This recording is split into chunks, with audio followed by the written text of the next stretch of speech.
mengeraskan suara di hadapan suami saja, mengeraskan suara di hadapan suami, maka segala sesuatu yang disinari matahari akan melaknat istri yang mengangkat suara di hadapan suami. Pribadi saya, mau dihina, dicaci, dimaki, difitnah seperti apapun, demi Allah saya memaafkan orang-orang itu. Saya memaafkan siapapun yang menghina saya, caci saya, maki saya, fitnah saya, silahkan. Saya maafkan.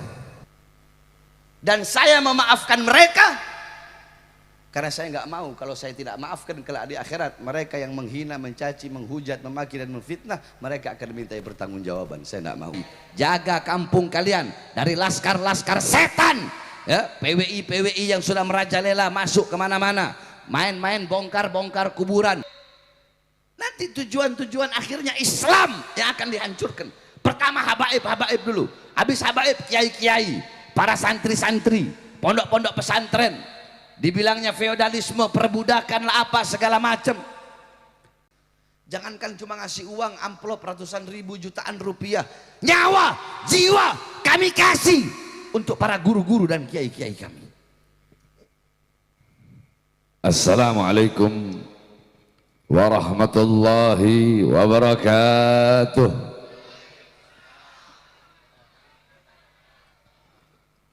Alhamdulillah, alhamdulillahil qawiyyi sultanuh, alwadihil burhanuh, almabsut fil wujud karamuhu wa ihsanuh. Allahumma salli wa sallim wa barik wa karrim wa azzim ala nuril anwar wa sirril asrar wa tiryakil aghyar wa miftahi babil yasar sayyidina wa maulana Muhammadin al-Mukhtar wa alihi al-athhar wa ashabihi al-akhyar adada ni'amillahi wa ifdalih, amma ba'd. Yang saya cintai, yang saya muliakan, segenap para alim ulama, segenap para habaib, para kiai, para asatid, para tuan-tuan guru, segenap tokoh masyarakat, segenap aparat pemerintah, wabil khusus guru kita Sahibul Bait Kiai Haji Syahid Joban beserta seluruh keluarga besarnya. Mudah-mudahan Allah Subhanahu wa taala permudah urusan dunia akhirat beliau. Allah panjangkan umur beliau. Allah sehatkan jasmani dan ruhani beliau. Allah perkuat langkahan kaki beliau dalam berdakwah, berjuang di jalan Allah Subhanahu wa taala. Begitu juga guru-guru kita yang lain, Al-Habib Hanif bin Abdurrahman Al-Attas, Al-Habib Mahdi bin Hamzah Segaf, kemudian Al-Ustadz Kiai Haji Awid Masyhuri, Al-Habib Idrus Al-Habsyi beserta seluruh para alim ulama yang lain, beserta seluruh hadirin hadirat, bapak-bapak, ibu-ibu, khususnya para pemuda-pemudi umat baginda Nabi besar Muhammad sallallahu alaihi wasallam, yang sebagaimana pada malam hari ini, di tempat yang penuh dengan kemuliaan ini, di tempat yang penuh dengan keberkahan ini, malam ini tempat menjadi tempat turunnya rahmat, tempat turunnya maghfirat, tempat turunnya hidayat, tempat turunnya inayah, tempat turunnya barakah. Karena di tempat ini lidah kita basah dengan bersolawat kepada makhluk paling mulia, makhluk paling agung, lautan kesempurnaan, lautan keindahan, sayyidul wujud, baginda Nabi besar Muhammad sallallahu alaihi wasallam.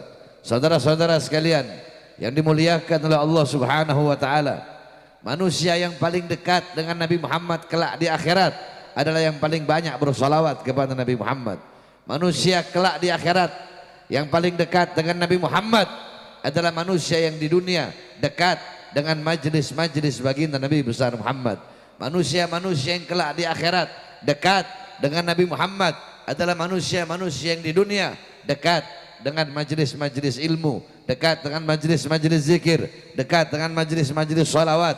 Orang-orang yang kelak di akhirat dekat dengan Nabi Muhammad, di dunia mereka dekat dengan para pewaris keilmuan Nabi, para ulama, para ustadz, para kiai, para habaib, dekat dengan para penerus perjuangan Nabi, dekat dengan para pemegang tongkat estafet perjuangan Nabi, dekat dengan para penyambung lidah Nabi Muhammad, dekat dengan para ulama yang memegang kepercayaan Nabi, yang dimana Nabi Muhammad mempercayakan kepada beliau-beliau, mempercayakan Islam, mempercayakan iman, mempercayakan Al-Quran, mempercayakan akidah, mempercayakan tauhid, mempercayakan syariat, agar disebarkan kepada seluruh umat Islam. Nah, kedekatan kita dengan beliau-beliau itu juga akan menyebabkan kelak di akhirat kita akan dekat dengan baginda Nabi besar Muhammad sallallahu alaihi wasallam. Karena saudara-saudara sekalian yang dimuliakan oleh Allah, kita hadir, kita duduk di majelis-majelis maulid, kita hadir, kita duduk di majelis-majelis salawat. Apa yang kita harapkan, apa yang kita inginkan, apa maqasid kita, tujuan-tujuan kita untuk duduk di majelis-majelis seperti ini, kalau bukan menjadikan Nabi Muhammad sebagai idola kita, menjadikan Nabi Muhammad sebagai teladan kita, uswah kita, gutwah kita, teladan kita, pedoman kita di dalam kehidupan kita sehari-hari, mulai dari bangun tidur sampai mau tidur, bagaimana kehidupan Nabi Muhammad SAW. Nah, saudara-saudara, engkau tidak akan pernah bisa mengidolakan Nabi Muhammad kalau engkau tidak cinta kepada Nabi Muhammad. Engkau tidak akan bisa cinta kepada Nabi Muhammad kalau engkau tidak mengenal siapa Nabi Muhammad. Engkau tidak akan mengenal siapa Nabi Muhammad kalau engkau tidak pernah mempelajari kisah-kisah Nabi Muhammad, sirah Nabi, tarikhnya Nabi Muhammad, tidak pernah mempelajari tentang kisah Nabi Muhammad, bagaimana keilmuan Nabi, apa adabnya Nabi, akhlaknya Nabi, waraknya Nabi, nasabnya Nabi yang mulia, garis keturunannya Nabi Muhammad SAW yang mulia, yang agung, terus ke atas, adabnya Nabi, warak, khauf, khasyah, zuhud, syukurnya Nabi Muhammad, qanaahnya Nabi Muhammad, ikhtiyatnya Nabi Muhammad, bagaimana kasih sayang Nabi Muhammad kepada anak-anak yatim, kepada fakir miskin, kepada para janda, bagaimana kasih sayang Nabi Muhammad SAW kepada orang-orang yang membutuhkan pertolongan, orang-orang yang membutuhkan makan, Nabi Muhammad beri makan, orang-orang yang membutuhkan minum, orang-orang Nabi Muhammad memberikan minum, Nabi Muhammad memberikan perlindungan kepada orang-orang yang teraniaya, orang-orang yang terzalimi. Bagaimana adab Nabi Muhammad kepada para tetangga-tetangga, akhlak Nabi Muhammad kepada tetangga, di dalam bermasyarakat, di dalam bersosial, di dalam berumah tangga. Nah, jadikan Nabi Muhammad satu-satunya idola kalian di dalam segala urusan-urusan kalian. Ketika kalian menjadikan Nabi Muhammad sebagai manusia idola kalian, maka kalian akan selamat dunia akhirat, bahagia dunia akhirat. Karena tidak ada idola yang bisa menyelamatkan engkau dunia akhirat. Tidak ada teladan yang lebih baik, tidak ada pedoman yang lebih agung selain daripada baginda Nabi besar Muhammad sallallahu alaihi wasallam. Saudara-saudara sekalian yang dimuliakan oleh Allah Subhanahu wa taala, Nabi Muhammad sallallahu alaihi wasallam, beliau kecintaannya begitu luar biasa kepada kita sebagai umat. Nabi Muhammad sallallahu alaihi wasallam, bahkan kita sebagai umat, kita mendapatkan kemuliaan-kemuliaan, kita mendapatkan keagungan-keagungan yang tidak didapatkan oleh umat-umat, bahkan nabi-nabi dan rasul terdahulu. Kenapa? Karena kita mendapatkan kemuliaan ini karena kita adalah umat baginda Nabi besar Muhammad sallallahu alaihi wasallam. Alam tara jildal haqira mugabbalan bitsagafi lama ansara jildal mushafi. Hei, tidak pernahkah kau lihat, tidak pernahkah kalian mendengar, tidak pernahkah kalian tahu kulit-kulit yang tidak berharga, kulit-kulit yang tidak bernilai, kulit-kulit itu dicium oleh mulut-mulut ketika kulit-kulit itu menjadi sampul daripada ayat suci Al-Quran. Kulit yang tidak berharga, kulit yang tidak bernilai dicium oleh mulut-mulut ketika kulit itu menjadi sampul daripada ayat suci Al-Quran. Contoh, saya punya kulit kambing, ini kulit saya potong dua, yang setengah saya bikin dompet. Saya tanya, jawab, boleh nggak saya taruh di bawah? Boleh nggak? Kurang keras. Boleh nggak? Boleh nggak saya bakar? Saya buang tempat sampah. Saya taruh di belakang. Nah, kulit yang satu lagi ini sama, kulitnya sama, cuma dibelah dua aja. Yang satu lagi saya bikin sampul ayat suci Al-Quran. Boleh taruh bawah? Boleh. Menyentuhnya, boleh nggak pakai wudhu? Nggak boleh, harus pakai wudhu, taruh di tempat yang tinggi, megangnya pakai akhlak, megangnya pakai adab, sopan, santun. Kenapa? Padahal sama-sama kulit. Karena yang satu menyatu dengan sesuatu yang mulia. Apa itu? Al-Quran.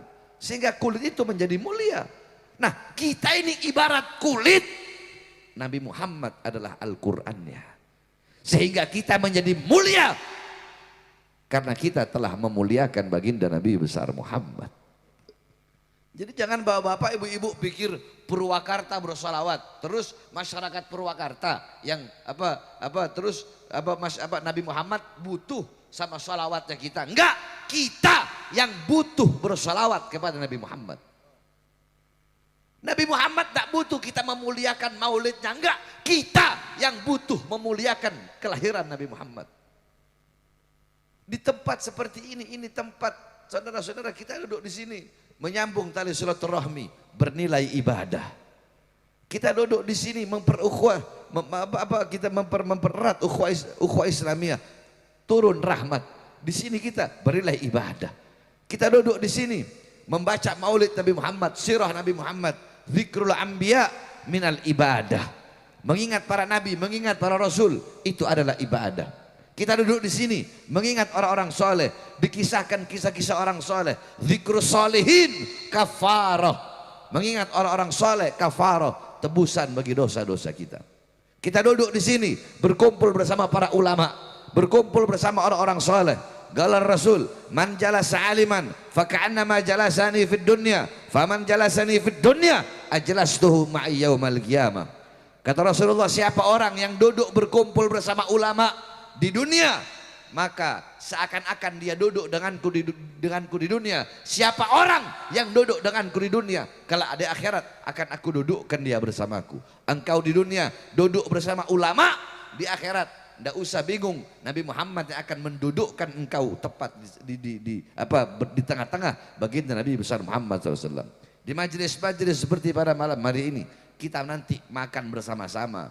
Kita makan bersama-sama. Nabi Ibrahim alaihissalam menjadi Khalilullah, menjadi kekasih Allah. Salah satunya Nabi Ibrahim tidak pernah makan sendiri. Nabi Ibrahim kalau makan itu pasti sama-sama. Sampai beliau kalau sendiri, beliau rela jalan kaki berkilo-kilo hanya untuk cari makan untuk teman, cari makan bareng, karena di situ ada rahmat Allah Subhanahu wa taala. Di majelis yang mulia ini kita saling menyebarkan salam, afsus salam, memberi makan, wa'atimut ta'am, wasilul arham, kita menyambung tali silaturahmi, memberi makan, kita saling menyebarkan salam. Ini semua mendapatkan manfaat. Kita duduk di sini menuntut ilmunya Allah, kita duduk di sini bersolawat kepada baginda Nabi besar Muhammad.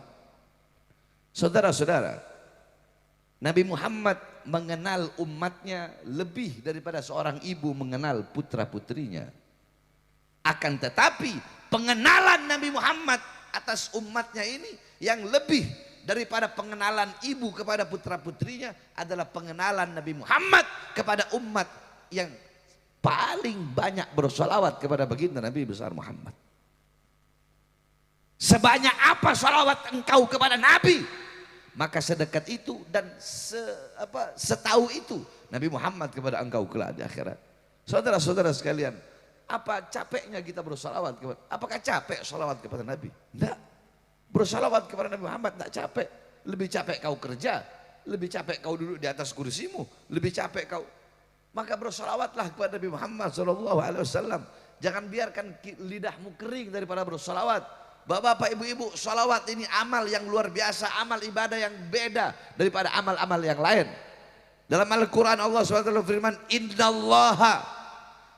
Innallaha sesungguhnya Allah, Innallaha sesungguhnya Allah, bada'a binafsih, Allah memulai ayat tersebut, ya, Allah memulai ayat itu, Allah memulai perintah itu binafsih, dengan dirinya sendiri. Innallaha sesungguhnya Allah, wa malaikatahu, dan para malaikat-malaikatnya. Bada'a binafsih, coba kau bayangkan, udah pakai inna sesungguhnya Allah, udah gitu Allah memulai ayat tersebut dengan dirinya sendiri, yakni Allah sesungguhnya Allah beserta para malaikat-malaikatnya. Jadi Allah memerintahkan dirinya. Allah ketika memerintahkan sholat, apakah Allah sholat? Allah memerintahkan puasa, Allah puasa. Allah perintahkan haji, Allah haji. Tidak. Tapi ketika Allah perintahkan ketika Allah perintahkan sholawat, ya ayyuhalladzina amanu sallu alaihi wasallimu. Sebab kenapa? Allah lebih dulu. Kalian belum salawat, Allah udah lebih dulu bersalawat. Zat yang pertama kali bersolawat adalah Allah Subhanahu wa taala. Kalian duduk di sini memuliakan kelahiran Nabi, mengagungkan kelahiran Nabi. Sebelum kalian duduk di sini memuliakan lahirnya Nabi, memuliakan mauludnya Nabi, Allah sudah lebih dulu memuliakan kelahiran Nabi Muhammad. Allah udah lebih dulu. Lihat bagaimana wulida Rasulullah yaumul isnin isna asar bin syarabil awal. وسمي عام ولادة عام الفيل لأن ملك الحبشة جاء إلى مكة لحتم الكعبة. Nabi Muhammad SAW lahir pada hari Senin tanggal 12 Rabiul Awal tahun gajah. Wasumi ama wiladati amal fil, dinamakan tahun kelahiran beliau tahun gajah. Li'ana malikal Habasyah ja'a ila Makkah lihadmil Ka'bah, karena raja Habasyah datang ke Makkah ingin menghancurkan Ka'bah. Fa'ahlakallahul jaysh, Allah hancurkan tentara gajah tersebut. Kenapa di hari kelahiran Nabi? Apakah sebelum Nabi Muhammad lahir? Sebelum Nabi Muhammad lahir, sebelum raja Habasyah datang, mustahil Allah hancurkan? Tidak, tidak mustahil Allah hancurkan. Tapi kenapa Allah hancurkan di hari kelahiran Nabi? Takriman, tasyrifan, ta'ziman, untuk memuliakan, mengagungkan hari kelahiran baginda Nabi besar Muhammad. Api majusi selama ribuan tahun tidak pernah padam, Allah padamkan di hari kelahiran Nabi. Sumur-sumur yang tidak punya yang kering semua memancarkan air di hari kelahiran Nabi. Daun-daun yang kering semua bertumbuh daunnya, tumbuh buahnya di hari kelahiran Nabi Muhammad. Kenapa itu semua Allah lakukan di hari kelahiran Nabi? Untuk memuliakan, mengagungkan hari kelahiran baginda Nabi besar Muhammad SAW. Jadi ibu-ibu, bapak-bapak, kalau intisari ya, maulid itu adalah memuliakan, mengagungkan kelahiran Nabi, maka Allah yang telah pertama kali bermaulid kepada baginda Nabi besar Muhammad sallallahu alaihi wasallam. Oleh karenanya bapak ibu-ibu sekalian yang dimuliakan oleh Allah, didik masyarakat kita, biasakan masyarakat kita dengan basah lidah bersolawat kepada baginda Nabi besar Muhammad sallallahu alaihi wasallam. Bapak ibu-ibu, orang-orang yang bersolawat kepada Nabi Muhammad, Nabi Muhammad tidak akan membiarkan. Nabi Muhammad akan memperhatikan orang-orang yang bersolawat tersebut. Satu contoh, di Mesir ibu-ibu, di Mesir ada satu artis perempuan. Ini artis perempuan suka pakai baju yang suka pakai baju aurat kebuka-buka. Satu waktu ini artis diminta untuk memainkan peran film Rabi'atul Adawiyah. Dia memainkan film Rabi'atul Adawiyah, dia pakai jilbab, dia baca sholawat, padahal cuma pura-pura, pura-pura ibadah, pura-pura ini, cuma pura-pura aja buat syuting. Setelah beberapa lama, tiba-tiba ini perempuan datang ke Syekh Mutawali Asy-Sya'rawi, beliau seorang mufti ketika itu, datang dan berkata, wahai Syekh, aku bermimpi berjumpa Rasulullah SAW, tolong tuntunlah aku untuk bertobat. Padahal sholawatnya cuma pura, tapi diperhatikan oleh baginda Nabi besar Muhammad. Di Purwakarta kalau maulid pakai apa? Biar rame, biar meriah. Petasan. Iya. Saya tanya, biasanya di Purwakarta pakai apa? Petasan. Biar rame pakai petasan kan? Iya kan? Nah, kalau di Lebanon, ibu-ibu, itu di Lebanon mereka pakai senjata. Kalau maulud pakai senjata. Ya Nabi, satu waktu ketika mereka lagi merayakan maulid, lagi sholawatan, itu peluru nyasar di kepala seorang anak kecil perempuan yang beragama Kristen. Maka tiba-tiba anak perempuan ini dibawa ke dokter, dibawa ke rumah sakit, sampai rumah sakit yang besar, rumah sakit semua angkat tangan. Kata rumah sakit, sebentar lagi pelurunya bakal nyentuh otak. Ini anak nggak bakal lama. Sebentar lagi bakal meninggal ini anak. Ibunya sedih, ibunya teriak. Apa kata ibunya? Wahai Muhammad, di mana engkau wahai Muhammad? Coba kau lihat kelakuan umatmu. Mereka merayakan kelahiranmu di jalan. Mereka tembakkan senjata, bergembira untuk kelahiranmu. Sampai ada peluru nyasar terkena di kepala anakku. Tanggung jawab engkau wahai Muhammad. Jeritan seorang ibu. Dokter berkata, wahai ibu, lihatlah anakmu untuk terakhir kalinya. Ini anak udah gak sadar. Ketika ibunya masuk, dia lihat anaknya sedang duduk sambil berkata, jangan pergi, jangan pergi, jangan pergi. Ibunya bilang, wahai anakku, ada apa? Ibu, tadi aku melihat Muhammad datang dan menggosok kepalaku sehingga aku bisa sembuh dan aku tidak merasakan lagi sakit apa-apa. Nabi Muhammad tidak akan pernah membiarkan orang-orang yang bersolawat. Akan diperhatikan oleh Nabi Muhammad SAW. Sampai-sampai dalam hadis dikatakan, man shalla alayya sholatan wahidah sallallahu alaihi biha asyra. Barang siapa yang bersolawat kepada Nabi Muhammad 1 kali, Allah bersolawat kepadanya 10 kali. Salawat dari Allah rahmat. Saudara-saudara, setiap kalian bersolawat itu di kuburnya Nabi Muhammad ada 1 malaikat, yang dimana setiap kalian bersolawat malaikat bilang, ya Rasulullah, fulan bin fulan, fulana binti fulan, disebutkan kau punya nama 1 persatu di depan kuburnya Nabi Muhammad. Apa kata Nabi Muhammad? Bawa salawat mereka menghadap Allah. Dibawa, kau punya salawat menghadap Allah. Apa kata Allah?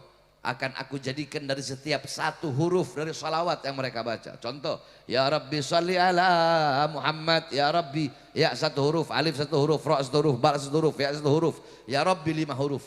Dari setiap 1 huruf kata Allah, aku ciptakan 360 malaikat.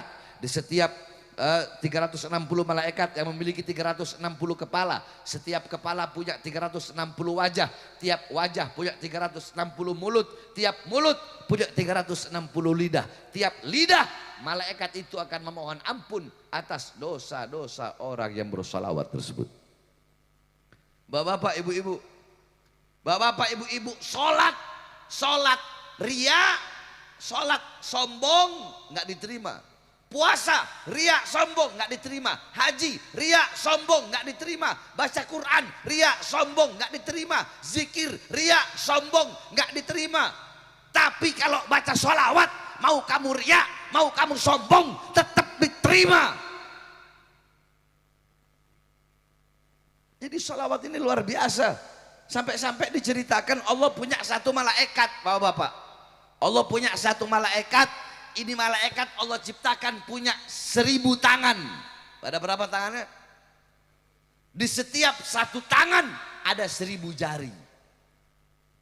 Kemudian ditanya sama Nabi Muhammad, wahai malaikat, untuk apa Allah menciptakan engkau? Engkau punya 1000 tangan, tiap tangan punya 1000 jari. Malaikat itu menjawab, aku Allah ciptakan untuk menghitung setiap tetesan hujan yang jatuh dari langit ke bumi semenjak Nabi Adam diciptakan hingga saat ini. Kemudian Rasulullah takjub, heran, kagum. Rasulullah bilang, berapa banyak jumlah bilangan tetesan hujan yang jatuh dari langit ke bumi semenjak Adam diciptakan hingga saat ini? Bisa kau tahu? Bisa tak kau tahu berapa banyak jumlah, berapa banyak bilangan? Dijawab, ya, aku tahu berapa banyak jumlah hujan yang jatuh di laut, yang jatuh di sungai, yang jatuh di lembah, yang jatuh di gunung, yang jatuh di tempat-tempat yang tidak dilihat oleh manusia. Aku bisa tahu berapa banyak persis jumlah dan bilangan tetesan hujan yang jatuh dari langit ke bumi semenjak Nabi Adam diciptakan hingga saat ini, ya Rasulullah. Begitu luar biasa. Rasulullah kagum kepada malaikat tersebut. Akan tetapi ada kekurangan dan kelemahanku, ya Rasulullah. Apa itu? Kekurangan dan kelemahanku. Ketika umat itu berkumpul di satu perkumpulan, bersolawat kepadamu, memuliakanmu, mengagungkanmu, disitulah kekurangan dan kelemahanku. Kenapa? Karena aku tidak bisa menghitung berapa banyak rahmat, berapa banyak pahala, berapa banyak pengampunan yang Allah berikan kepada umatmu yang bersolawat kepadamu. Nah, oke, saya tanya, bapak-bapak, ibu-ibu, setelah pulang dari sini, mau basahi lidah kita dengan sholawat? Mau basahi lidah kita dengan sholawat? Basahi lidah kita dengan sholawat kepada baginda Nabi besar Muhammad sallallahu alaihi wasallam. Pulang dari majelis maulid harus bertambah keberkahan. Jadi bapak-bapak, ibu-ibu, para pemuda-pemudi, jangan kita hadir majelis tetap kita sama begitu-begitu aja. Nggak ada perkembangan, tidak bertambah kebaikan, tidak bertambah ketaatan, tidak bertambah takwa, tidak bertambah takut. Ini berarti kita tidak bertambah keberkahan. Keberkahan itu bukan bertambahnya harta, bukan bertambahnya umur, bukan. Al barakatu zidukum fit ta'ah. Barokah adalah bertambahnya ketaatan dan kepatuhanmu kepada Allah. Jadi pulang dari majelis-majelis maulid, bapak-bapak, ibu-ibu harus bawa bekal. Apa itu? Barokah. Pulang harus jadi pribadi yang lebih baik, pribadi yang lebih taat, pribadi yang lebih patuh kepada Allah Subhanahu wa taala. Jadikan rumah tanggamu, rumah tangga Nabi Muhammad, masyarakatmu, masyarakat Nabi Muhammad, kampungmu, kampung Nabi Muhammad SAW. Yang tua, cintai yang muda di kampung. Yang muda-muda, hormati yang tua. Hidupkan kampungmu dengan majelis-majelis, dengan wirid, dengan ratibul haddad, dengan salawat-salawat kepada baginda Nabi besar Muhammad SAW. Perhatikan tetangga-tetanggamu. Perhatikan para fakir miskin, janda dan anak-anak yatim, sebab beliau-beliau adalah golongan-golongan yang dicintai oleh Nabi Muhammad SAW. Kau memperhatikan mereka sama seperti kau memperhatikan Nabi Muhammad SAW. Jaga kau punya kampung, bersatulah engkau, bersatulah engkau. Ya, tadi telah dibahas tentang bagaimana kita harus bersatu sebagai umat Islam. Kita bersatu, apapun benderanya, apapun manhajnya, apapun torikohnya, apapun keyakinannya, apapun selama masih berbeda masalah furu'iyah, tetap walaupun mau berbeda alumni, oh saya alumni sini, saya alumni sini, saya alumni sini, saya majelis ini, warna bendera majelisnya berbeda-beda, kita disatukan dengan la ilaha illallah Muhammadur Rasulullah. Adapun di luar sana banyak saudara-saudara kita di luar Islam, ada yang Kristen, Buddha, Hindu, Katolik, walaupun tidak seagama, tapi kita dengan mereka ada ukhuwah wataniyah, yaitu persaudaraan satu bangsa. Walaupun kita tidak seagama, tapi kita disatukan dengan satu kesatuan, satu bangsa, satu merah putih, satu NKRI, satu UUD Pancasila, satu Undang-Undang Dasar 45. Kita disatukan dengan satu kesatuan, yaitu Negara Kesatuan Republik Indonesia. Jangan mau dipecah belah, jangan mau dipecah belah. Jaga kampung kalian dari para pemecah belah umat. Jaga kampung kalian dari para pemecah belah umat, pemecah belah, pemprovokasi, para pengadu domba antara habaib dan kiai. Jaga kampung kalian dari laskar-laskar setan, ya, PWI yang sudah merajalela masuk kemana-mana, main-main bongkar-bongkar kuburan. Saudara-saudara sekalian yang dimuliakan oleh Allah Subhanahu wa taala, saya sebenarnya nggak mau bahas ini, tetapi perkara apa, hal-hal apa yang menutupi mereka daripada hadis Nabi Muhammad SAW, yang dimana Rasulullah dikatakan bahwa saya dalam hadis, la'ana Rasul SAW al-mukhtafi wal-mukhtafiyat. Dalam hadis dikatakan Rasulullah melaknat siapapun yang membongkar kuburan, baik yang membongkarnya laki-laki atau yang membongkarnya perempuan, dilaknat oleh Rasulullah. Al-Imam Ibn Abdul Bar, beliau berkata, laknat Rasulullah bagi yang membongkar kuburan ini berlaku sebagaimana berlakunya laknat Rasulullah kepada para peminum khamr, penjual khamr. Laknat Rasulullah ini berlaku sebagaimana berlakunya para penerima riba, pemakan riba, bagi orang-orang yang suka membongkar kuburan. Sampai-sampai Rasulullah bilang apa? La'an amsyiya alal jamrah was saif. Lebih baik saya jalan di atas bara api, lebih baik saya berjalan di atas pedang, lebih baik saya jahit sendal pakai kaki saya. Itu kan susah, bagaimana mau jahit sendal pakai kaki? Lebih baik, kata Rasulullah, la'an amsyiya alal jamrah was saif, lebih baik saya berjalan di atas bara api, lebih baik saya jalan di atas pedang, lebih baik saya jahit sendal pakai kaki daripada saya harus berjalan di atas kuburnya seorang muslim. Nabi Muhammad aja jalan di atas kubur muslim, hati-hati. Ini main, beraninya sama orang yang udah mati, beraninya sama Habib yang udah mati. Ini masalah muruah, masalah kehormatan muslim yang sudah wafat. Nggak usah, terserah kau mau percaya Habib, kau mau percaya Habib, nggak percaya Habib, terserah. Nggak usah lihat Habibnya, lihat ini kuburan muslim. Oleh karenanya hadirin sekalian yang dimuliakan, kemarin habaib Nanti tujuan-tujuan akhirnya Islam yang akan dihancurkan. Pertama habaib dulu, habis habaib kiai-kiai, para santri-santri, pondok-pondok pesantren, dibilangnya feodalisme, perbudakan lah apa segala macam. Saudara-saudara sekalian yang dimuliakan oleh Allah Subhanahu wa taala, kami para santri, kalian kalau tidak tahu tentang dunia pesantren mending kalian diam.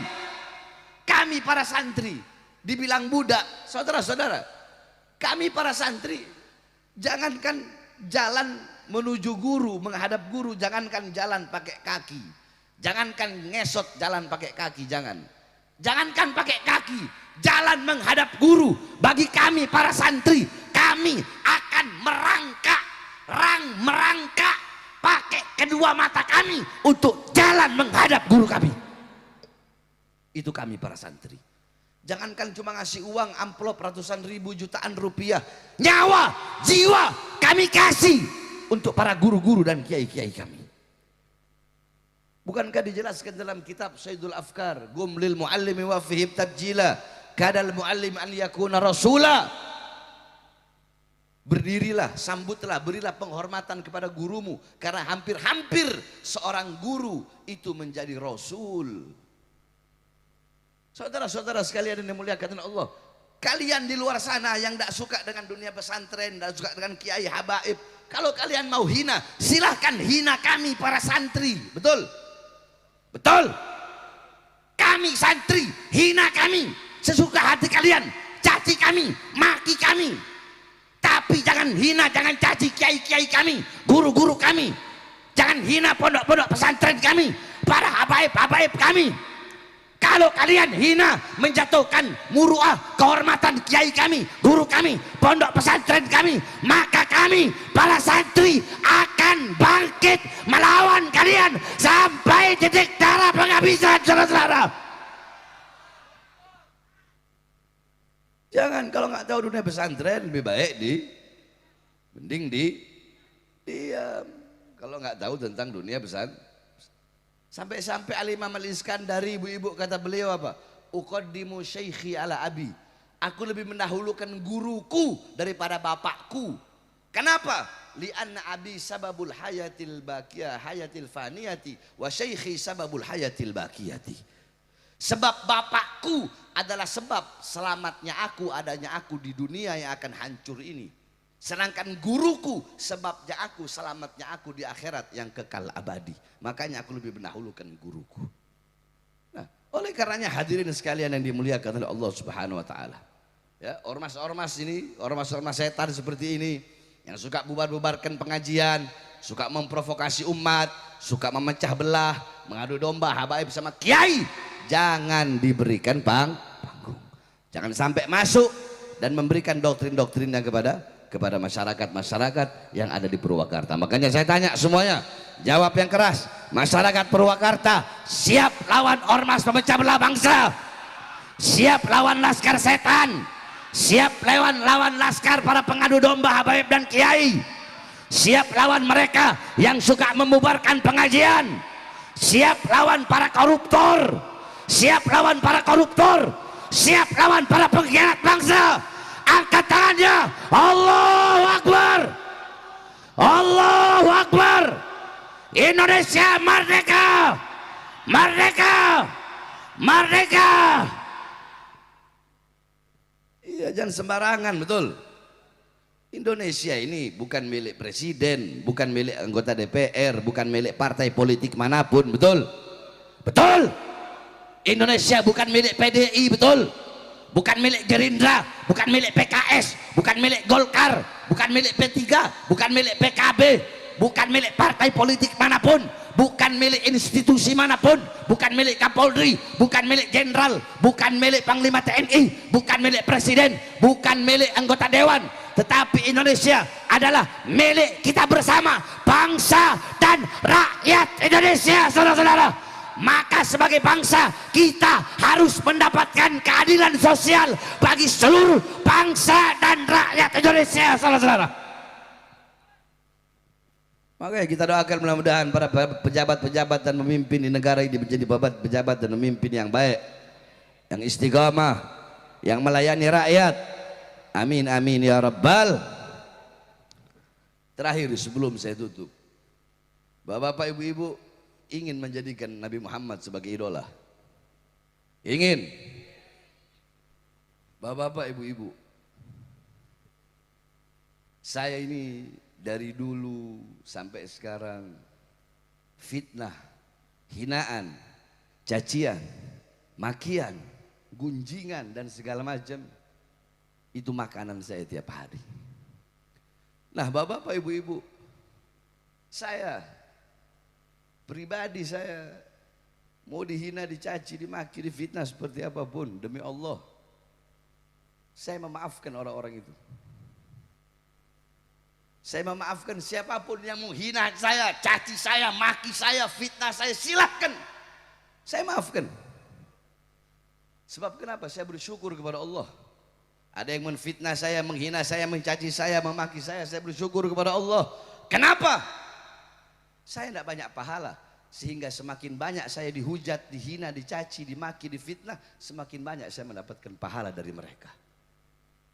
Dan saya memaafkan mereka karena saya nggak mau kalau saya tidak maafkan kelak di akhirat mereka yang menghina, mencaci, menghujat, memaki dan menfitnah, mereka akan dimintai pertanggungjawaban. Saya tidak mau. Saya tidak mau mereka disiksa, saya tidak mau mereka diazab, maka saya maafkan mereka. Saya mendapatkan kebaikan, yaitu merupakan pahala. Mereka pun mendapatkan kebaikan dengan saya memaafkan. Kenapa? Karena mereka tidak akan mendapatkan siksa dari Allah Subhanahu Wa Taala.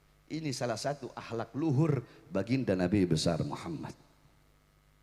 Kau difitnah, dihina, dicaci, dimaki, dibicarakan orang, dilebih-lebihkan, diberikan bumbu-bumbu yang lebih, sabar. Sabar, maafkan, maka insya Allah kau akan mendapatkan derajat yang tinggi di sisi Allah Subhanahu Wa Taala. Dan ketahuilah saudara-saudara, saya Bahar bin Ali bin Smith, saya bagaikan bola karet. Bola karet makin dipencet ke dalam, dia nggak bakal ke dalam. Makin dipencet ke dalam, dia makin ke atas, saudara-saudara. Saya kayak kayu gahru. Tahu kayu gahru? Kayu gahru semakin dibakar akan semakin wangi, saudara-saudara. Dan kebenaran bagaikan matahari yang akan selalu bersinar walaupun di hadapan orang-orang yang buta. Dan wasiat saya kepada ibu-ibu sekalian, ibu-ibu awas ya, awas, hati-hati. Ibu-ibu mengeraskan suara di hadapan suami saja, mengeraskan suara di hadapan suami, maka segala sesuatu yang disinari matahari akan melaknat istri yang mengangkat suara di hadapan suami. Itu cuma mengangkat suara. Oleh karena benar-benar ibu-ibu sini jadi semua istri yang soleha. Anak-anak kita jadi semuanya anak-anak kita di sini jadi anak-anak yang soleha, anak-anak yang mengerti urusan agama, anak-anak yang bisa memberikan syafaat kepada kita dunia akhirat. Orang tua kita, sanak saudara yang telah meninggal dunia, mudah-mudahan Allah ampuni dosa-dosanya. Allah luaskan kuburnya. Tidak kita pulang dari ini majlis kecuali Allah jadikan kita hamba-hamba yang baik, yang istiqamah, yang taat, yang patuh, yang tunduk kepada Allah Subhanahu Wa Taala. Rumah tangga kita Allah jadikan rumah tangga yang sakinah, mawaddah, warahmah. Allah jadikan kita hamba-hamba yang soleh, yang taat, yang patuh, yang ahli ibadah, ahli puasa, ahli salat, ahli sedekah, orang-orang yang sabar dalam menerima ujian, orang-orang yang sabar dalam menerima musibah, orang-orang yang bersyukur dalam keadaan apapun, yang bertakwa kepada Allah dimanapun dan kapanpun berada. Amin amin ya rabbal alamin. Rabbil fanfa'na bi barakatihim wahdinal husna bi hurmatihim wa amitna fi tariqatihi wa mu'afati minal fitani. Allahumma bihaqqi kaf ها يا عين صاد انصرنا في خير الناصرين وافتح لنا في خير الفاتحين واغفر لنا في خير الغفار واغفر لنا في خير الغافرين وارزقنا في خير الرازقين واهدنا ونجنا من القوم الظالمين وهب لنا ويا عبادك كما حيا في علمك ونشور علمك كثير رحمتك وهب لنا بالحمد والكرامه مع السلامه الله في الدين والدنيا انك على كل شيء قدير ولا حول ولا قوه الا بالله العلي العظيم وصلى الله على سيدنا محمد وعلى اله وصحبه وبارك وسلم ala hadhihi niyah wa ala kulli niyatin salihah wa bil khusus. Sebutkan semua niat-niat hajat-hajatnya semua.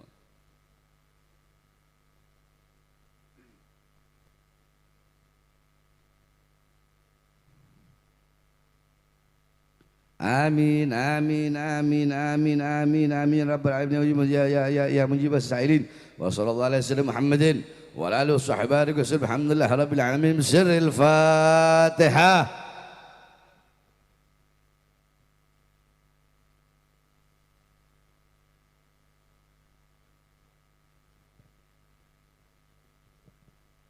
Mudah-mudahan Ustaz saya jawaban selalu istiqamah bisa membimbing kita semua. Amin amin ya rabbal alamin. Kemudian kami mengundang kepada seluruh masyarakat Indonesia, umat Islam Indonesia dimanapun berada untuk bisa menghadiri sama-sama kita berkumpul di bawah langit Jakarta, reuni akbar alumni 212 pada tanggal 2 Desember 2025 di Monas. Ya, sama-sama kita berkumpul, kita menyambung tali silaturahmi, memperkuat ukhuwah Islamiyah. Kita sama-sama berdoa, bermunajat kepada Allah, meminta agar Allah berikan keselamatan bagi seluruh bangsa dan negara kesatuan Republik Indonesia. Amin amin ya rabbal alamin. Wal afu minkum. Wassalamualaikum warahmatullahi wabarakatuh.